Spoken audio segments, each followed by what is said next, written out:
उद्धव ठाकरेंनी दिल्लीच्या निकालावर चिंता व्यक्त केल्याचं संजय राऊत म्हणाले। एकत्र काम करण्यासाठी नव्यानं विचार करावा लागेल असं ठाकरे म्हणाल्याचं राऊत म्हणाले। तर उद्धव ठाकरे फक्त एकत्र खुर्चीसाठी येत असतात, स्वार्थी भावनेने आलेले कधीही एकत्र राहू शकत नाही असं म्हणत उपमुख्यमंत्री एकनाथ शिंदेंनी ठाकरेंवर टीका केली आहे।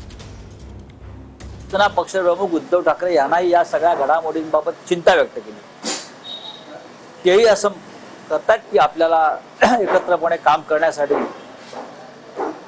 पुन्हा नव्याने विचार करावा लागेल आणि एकत्र कसं काम करता येईल याबाबत ते स्वतः सगळ्यांशी चर्चा करतील।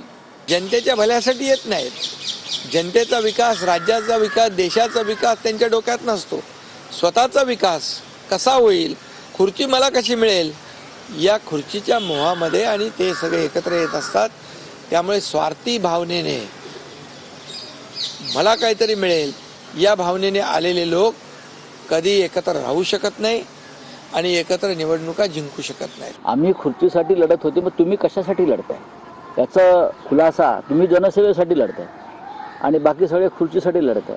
मुख्यमंत्रीपद मिळालं नाही म्हणून तुमचे एक उपमुख्यमंत्री कसे काळवंडलेल्या तोंडाने फिरतायत, रुसून बसतायत हे आम्ही पाहतोय।